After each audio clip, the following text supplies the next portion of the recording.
வணக்கம், இது உங்கள் தேவகி சமையலறை. இன்னைக்கு நம்ம பார்க்க போகிறது வீட்டிலேயே சுவையான கறி மசால் பவுடர் எப்படி செய்கிறதுன்னு பார்க்கலாம். உங்கள் சமையலை சீக்கிரமாக முடிக்கிறதுக்கும் டேஸ்ட்டாக இருக்கிறதுக்கும் இந்த ஒரு பொடி செஞ்சு வச்சுக்கிட்டிங்கன்னா போதும். பேனை ஹீட் பண்ணிவிட்டு மெஷரிங் கப்பில் 2 கப் வர மல்லி சேர்த்துக்கிறேன். அடுப்பை மீடியம் ஃப்ளேமை விட கொஞ்சம் கம்மியாக வச்சுக்கோங்க. தனியாவோட கலர் ரொம்ப சேஞ்ச் ஆகக்கூடாது. இப்போ தனியா நல்லா முறுமுறுன்னு வறுபட்டுருச்சு, எடுத்துடலாம்.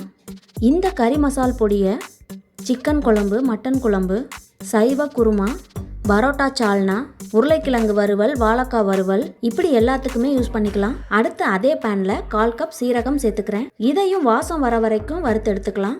அடுத்ததா 1/4 கப் சோம்பையும் வறுத்துக்கலாம். சிக்கன் 65 இறால் ஃப்ரைக்கு கூட இதை யூஸ் பண்ணிக்கலாம். சோம்போட கலர் இந்த அளவுக்கு சேஞ்ச் ஆனதும் எடுத்துருங்க.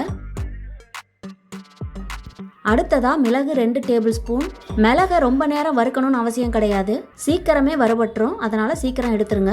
இந்த பொடியிலேயே மிளகு, மிளகாய் எல்லாம் சேர்க்கறதுனால குழம்பு வைக்கும் போதோ இல்லை வறுவல் செய்யும் போதோ மிளகாய் தூளோட அளவை கம்மி பண்ணிக்கோங்க, ஏன்னா இந்த பொடியிலேயே காரம் இருக்கு. அடுத்ததா அடுப்பை ஃபுல் சிம்மில் வச்சுட்டு 2 டேபிள் ஸ்பூன் கசகசாவை வறுத்து எடுத்துக்கலாம். லேசாக கலர் சேஞ்ச் ஆனதுமே எடுத்துருங்க.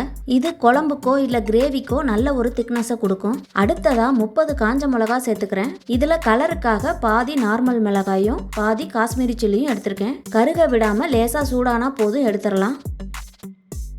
அடுத்ததா அடுப்பை ஆஃப் பண்ணிட்டு இந்த அளவுக்கு பட்டை, 15 கிராம்பு, 10 ஏலக்காய், அடுத்து கல்பாசியை அழுத்தாம 1/4 கப்பில் அளந்து எடுத்திருக்கேன். இது குருமாவுக்கு நல்ல ஒரு ஃப்ளேவரை கொடுக்கும். அடுத்ததா அன்னாசிப்பூ 4. எல்லாத்தையும் கடாயோட சூட்லேயே வறுத்து எடுத்துக்கலாம். கடைசியாக கொஞ்சமாக மஞ்சள் தூளையும் சேர்த்து மிக்ஸ் பண்ணிடுங்க. கூடவே கொஞ்சமாக கல்லுப்பையும் சேர்த்து வறுத்துக்கலாம். உப்பு இந்த பவுடருக்கு கொஞ்சம் ப்ரிசர்வேட்டிவாக செயல்படும். இப்போ எல்லாத்தையுமே மிக்ஸி ஜாரில் சேர்த்து நைஸாக பொடி பண்ணி எடுத்தோம்னா சூப்பரான கறி மசால் பவுடர் வீட்டிலையே ரெடி.